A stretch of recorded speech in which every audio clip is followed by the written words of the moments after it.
the most competitive season the GSCS has ever had in its 4 years of existence. In the most competitive bracket the GSCS has ever seen, we have crowned a new champion. Godalians crashing out to the tournament into the group stage, and Team Minimal, the surprise team that I don't think anyone thought would make top 8, they make top 1. Surprise teams in the surprise tournament. You sit at the bottom of what we're going to be talking about later. That is definitely the team that I am going to put in my surprise team. I think everyone would have them there. I don't think anyone except for themselves really had. And when we had, I think it was top 10 on the ending show, post show of the event. He was saying, we were the ones, we believed in ourselves, and we absolutely executed, and they absolutely did. Correct, that's exactly what they did. Oh my goodness gracious, we have the GSCS Event 1 recap, and it starts all off with the group stage. Come on, Tonic, let's put these videos on the board. Fortniters going first in their group, Cheeseballs, Guacamole Gang, and Team Minimal all going first in their group. It was a double elimination group stage for this first event, and boy, did we get some surprises. The Fortniters went through pretty conveniently, only dropping 2 games in the entire group stage. Same with the Cheeseballs. Guacamole Gang went 8-2. Team Minimal having a little bit of trouble with X-Term, but not much to really show anything in their direction. Team Minimal going through, the rest of the teams going through inside the top 8. Slaw Squadron, X-Term, Project Evil, and Team Car, who lost to the Cheeseballs twice in that group stage, which was something I did not see coming. Tangent Academy was so close to making it out. They couldn't. Spade Esports, they couldn't play.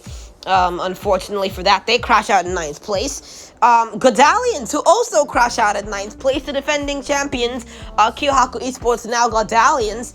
What happened to them? Didn't have Xenix. That's exactly what happened.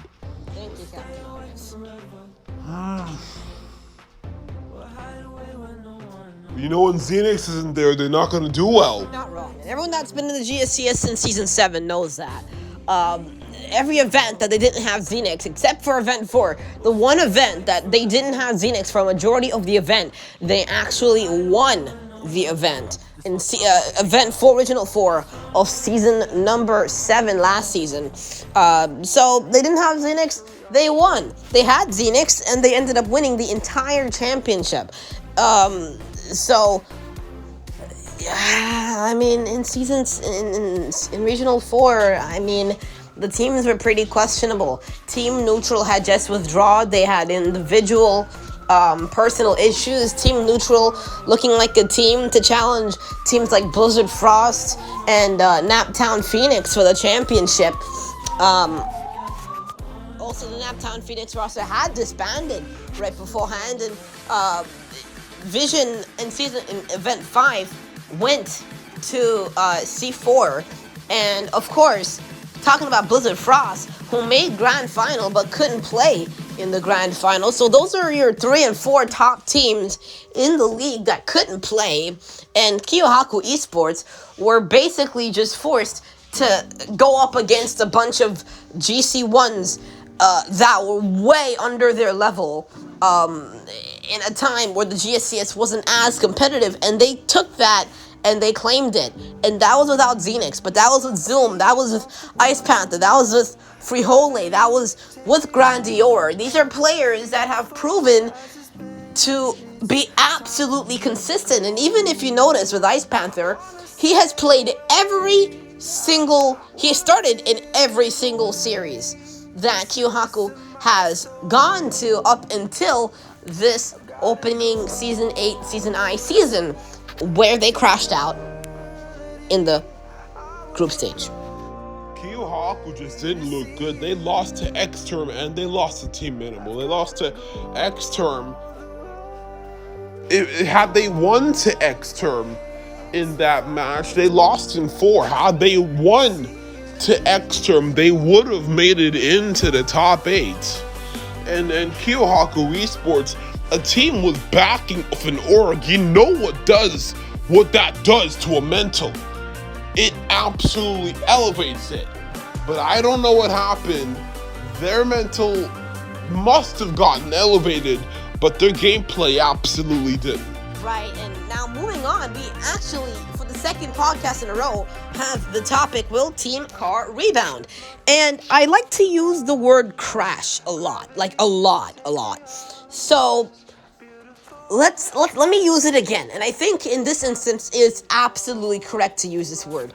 Team Car absolutely crashed out in the quarterfinal. This is a team that were a team favorite by not only the fans, but the analysts and even themselves to make, not probably just win the entire thing. They are the favorites to win the entire thing. This is a team with backing from some of the biggest members in the GSCS community, and even backing from some of the Godspeed staff members, including Odin. This is a team that has won a couple of Godspeed events, or it has made big runs in Godspeed Discharge events, and now we've merged Godspeed Discharge and the GSCS coming together, and this Team Car, who I think is probably the most talented team in the league, lost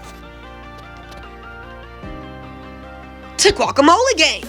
Oh yeah, and after that loss, everyone was voting for Team Car, including you. You were the one that was preaching, well, we're gonna have the regain. They're gonna have the regain. But they didn't have the regain.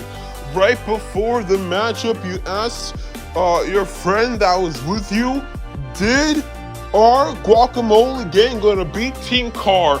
And he said yes. Tonic, roll the clip of when Guacamole won. I predicted it! Yes, the Guacamole Gang stays on top!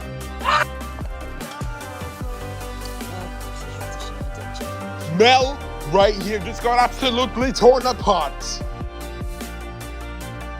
by someone that doesn't even play competitive Rocket League, had the sense to see that Team Car were not gonna make that rebound, Melo game. How'd that feel? You're asking me how that felt, mate. You shouldn't be asking me how that felt, considering that was the only prediction I'm pretty sure you got right on that day. I got every single other championship prediction right in the semifinals and grand finals, so you might want to shut it down a little bit. Anywho, we're going to move on. Will Team Car rebound? We're going to have to see. But Team Minimal's championship run. This is the surprise team of the tournament. Tartan absolutely peaked in the group stages. And Tartan, this is a roster in Team Minimal that didn't even make top 8 or even top 12 in the qualifiers to get here. They placed, I believe, 13th or 14th going into this tournament. They were ranked number 13 because that's where they placed in the qualifiers. They came out, they do way better than 13. They surpassed their group. They beat Gadalians, they beat X-Term. And then they go on to beat the rest of these guys. They beat X-Term again in the quarterfinal for the third time them and X-Term are meeting. Then they face Cheeseballs and then win 4-1 against a team favorite, another team favorite in Cheeseballs that I think people really thought was going to win. Rank A player, all of the drama, all of the support around that, and then they beat that team 4-1, and then they go to the grand final and then beat Project Evil 4-1 in quite an affair. Yeah, Team Minimal, they absolutely just dominated. They went 21-5 in terms of game differential, I believe, in the tournament. If that's right, someone might want to fact check me on that. And they went 6-0 in all of the series that they played. Undefeated is that team. But for the next regional, we're going to be using a Swiss bracket, Swiss format, so some more teams are going to have to be playing a lot more games than what they're doing right now. Melikim. Look, who is your player of the tournament? That's actually. Oh my. Siki for Project Evil, I think, was one of my favorite players in the tournament. We even had him on at the post show for day 2. Such a cool guy. But I mean, if I'm gonna be honest, this is a hard one. I think I'm just gonna have to put Exiled down for Cheese Balls. Although they didn't do top 2, they did top 4, and they played with a stand-in and a sub that were, like, I think rank C and rank D. Exiled, still the only rank, I'm pretty sure rank A, rank B plus-ish player. He's the only constant for Cheese Balls. He was the only reason that they really got there in the first place. Of course, it's a team effort, they're all friends and whatnot, but Exiled through the qualifiers and through the majority of the tournament was the best player on the pitch, any team that he played against and any team that he played for. He was always the one creating the opportunities, converting and scoring. So Exiled right now, for me personally, is my MVP. Alright, now let's shift over to top team power rankings. Oh my goodness gracious, Taysom, you always have the most controversial ones, right? Let's see if the controversialness about you is going to change, and I really doubt it will. To be fair, I'm pretty sure it might make the most sense. I really don't think it's controversial. It's only controversial in most people's eyes, just because I make quote-unquote wild ones, which really aren't wild, but they ended up being correct. Let's go over to my power rankings. Before this, Cheese Balls, Guacamole Gang, those guys were up there. I put Team Car at 10, and they didn't do better than top 8. X-Term did better than them. Project Evil, Fortniters, Guacamole Gang, Cheese Balls, all did better than them. Spate Esports are better than them. Cheese Balls are better than them. Skittles better than them, but they didn't play. They're all better, even Godalians.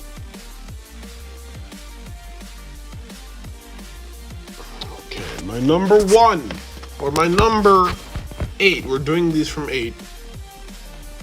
My number 8 in power rankings is X-Term. X-Term, they finished out at 8, but they didn't do all that well except in the group stages. They didn't really have too much of a chance. My 7, I'm going to put Spate Esports. Although they couldn't play, they're still skill-wise, in my opinion, the best team in the league. We're going to put at 6, I'm going to put Godalians.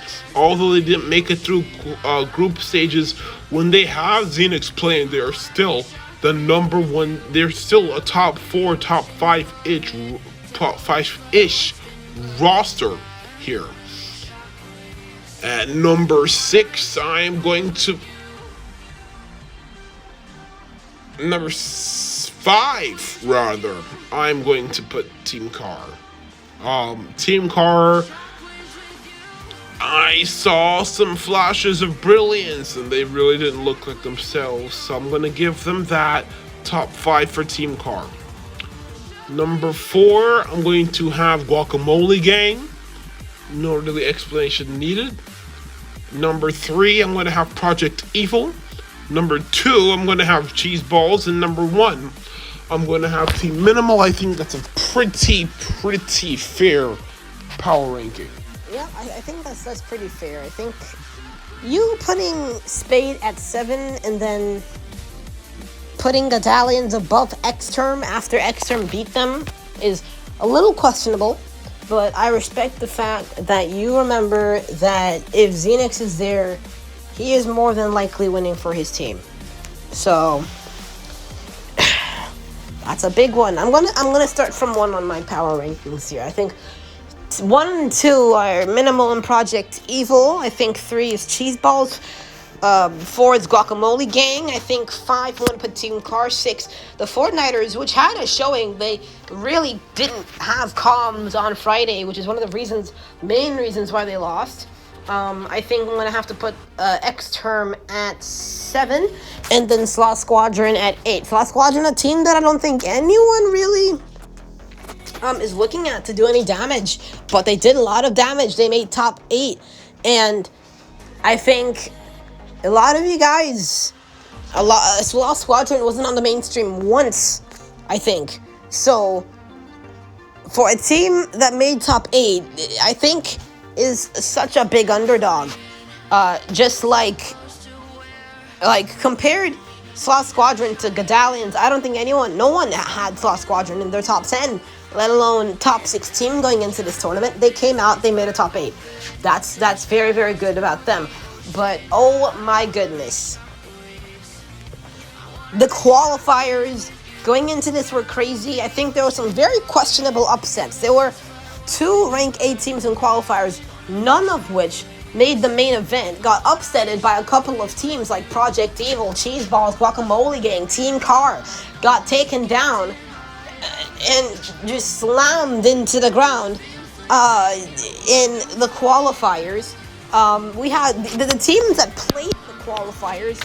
There were at least 5 teams that played in the qualifiers that I expected to make it and didn't make it. One of which being Blizzard Eternal, who are looking to rally back. Slippery has been officially dropped from Blizzard Eternal. There were some rumors about that in the last podcast. It's officially happened about 3 weeks later. They're bringing on another former top 100 player. We're going to see what happens, but Blizzard Eternal, team that should make it, didn't.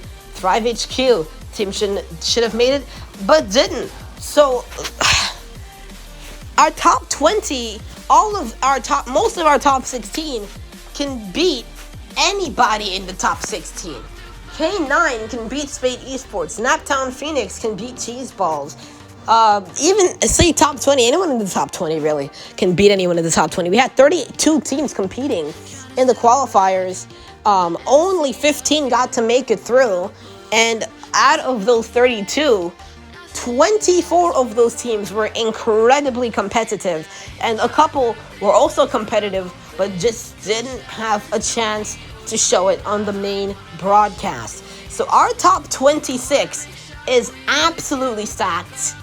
Our top 16 is condensed into a can, and then our top 4, there are 24 teams that have the ability and skill to compete in the top 4. There are 24 teams that have the ability to compete in top 4. Only 16 make it to the main event, and only 4 are in the top 4. So the top 8, which are Minimal, Project Evo, Guacamole Gang, Cheeseballs, Fortniters, Team Car, Sloth Squadron, and X-Term in that order, will be making it in auto-qualified to event number 2. Tangent Esports, Gadalians, Spate Esports, Team Power, Skittles, Farts Millers, Naptown Phoenix, and K9 Esports will have to go back to square one into the open qualifier for event number 2 next weekend and start again, which is insane. And K9 Esports, a team, it's the only team in the GSCS, I think it's the first team in GSCS history, yes, that has 2 brothers playing on the exact same roster that made top 16. It is also the only team in GSCS history to have 2 twins competing in the league at the exact same time, and they're both on the same team. This is the basic remainder of the former Dark Falcons / C4 Esports squad. So these are some teams I really want to see in, but there's some very questionable upsets that happened in qualifiers that led to this top 16. But this top 8, top 16, top 20, top 24 gauntlet is still packed. Project Evil, they are a GC1 team. The Muffin Boys were a team that today would be under Diamond 3. By the time they left the GSCS, they were GC3. Muffin Boys started at under the Diamond level. And they started winning events, not by rotations, but by formations. Not by regular rotations, but also by strategy. That is exactly what they did at that level when they came into this league 4 years ago. As Team Comeback, they went away from Team Comeback, called Muffin Boys, from 2018 when this league started to 2021, the beginning of 2021, when the Blizzard Esports era first started. Project Evil, they're a GC1 team that had to take down a couple GC3 teams just to get to the grand finals where they faced the eventual champions. Will Project Evil have a similar story to the Muffin Boys? I think that's a good question.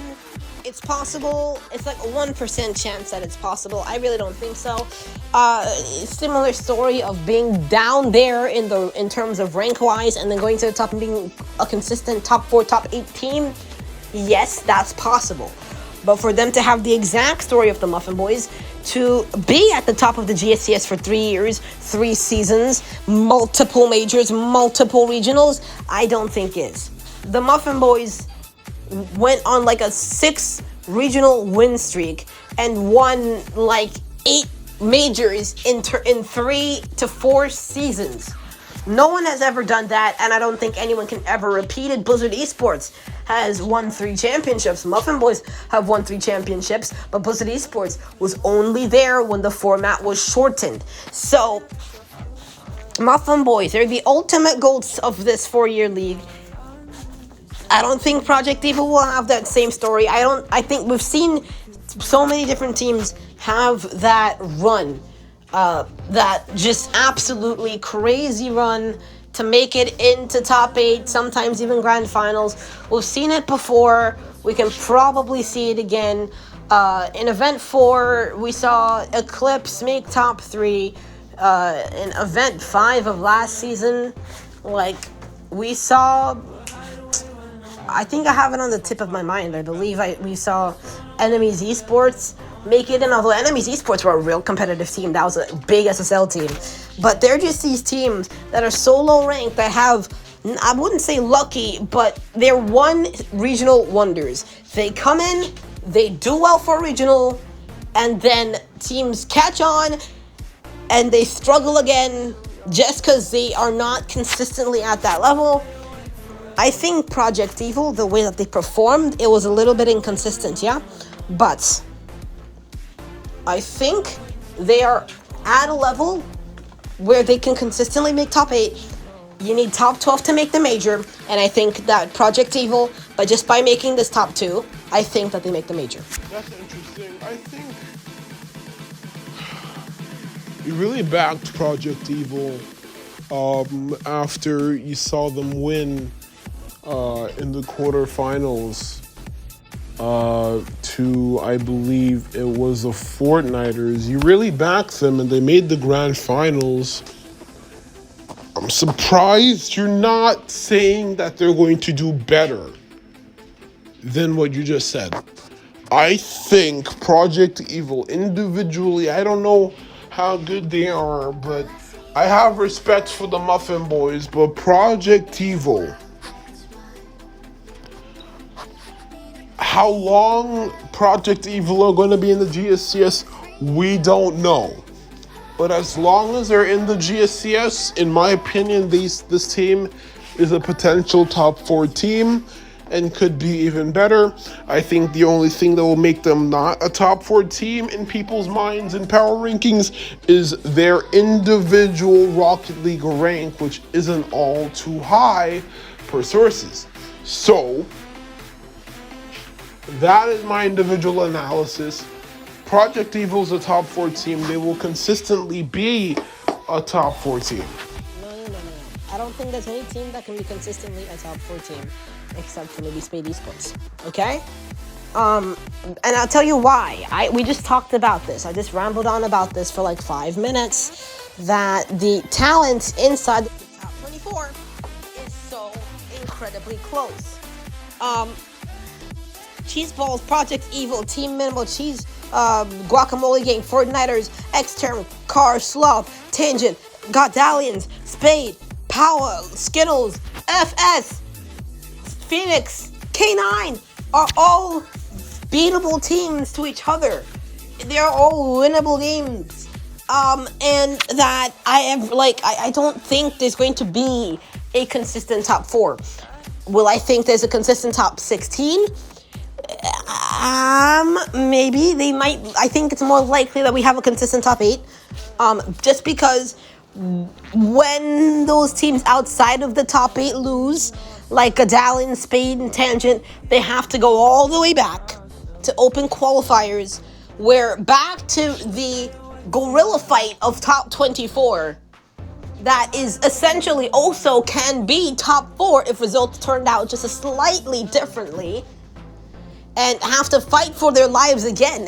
And it is going to be as hard as playing in the qualifiers as it is playing in the main event, which is something that I don't think any league has been able to really say.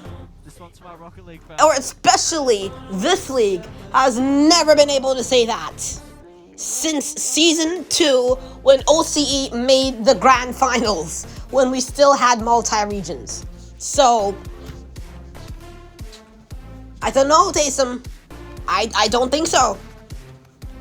Blizzard Esports Regain, that's a story that we're going to have to come to another time. But a story that's a little bit more interesting is just kind of following the GSCS careers of players like Finer and Devo and Legacy and Ice Panther. And I saw a couple of these guys. Specifically Finer, who's a guy that we've talked about so many times. We talked about him in the qualifiers, we talked about him in the main event pre-show, we talked about him before in the podcast. We've talked about him since he came into the GSCS scene back in February, when he had to sub in for Clarity, the 3-time grand finalist, in the middle of a series, and had an amazing showing playing for Triple Trouble. Right, and he's struggled to stay consistently at the top of the gameplay of the GSCS for a long amount of time, and still, we are yet to see him do well in the GSCS main stage since he played so well on Triple Trouble. Outside of the GSCS, he is an amazing player, but when it comes to 3v3 formatting against players at the same level or better, he just has not found a way to stay consistent. Right, and I talked to Baby Side about a week after the tournament ended, or maybe under a week, and we talked about kind of how the tournament would happen on Friday to make them lose to Project Evil, and he was saying that the tournament for them was kind of just for fun, so it is fairly likely that him, Legacy, or Finer, and Poise won't be teaming up again. But if they do team up again, it likely might not be with Finer. Which really isn't shocking, since Finer has come into this league. He has struggled to start on a team. Every single team that he started on has not done better than top 12. He's made one top 8, but that was subbing in for N2 in event number 2 when they lost to, I believe it was Kiyohaku Esports in the quarterfinal. Right, going into this tournament, it's going to be like a make or break tournament. I feel like it was going to be a make or break tournament for Finer, and I know we talked about this in the podcast. We even talked about it on the main show, that Finer had a decent-ish qualifier. They did top 6, so that's good. It's just a qualifier, doesn't matter. They just needed to make top 8, and they did that. Going into the event, he was kind of at like a scrub killer moment on Dignitas last year, where if he doesn't really perform consistently with this roster, or even in this individual event, if this roster splits up afterwards, then there not going to be too many top 8 teams or even top 16 teams that are going to try and take a chance on Finer, just based on how history has been.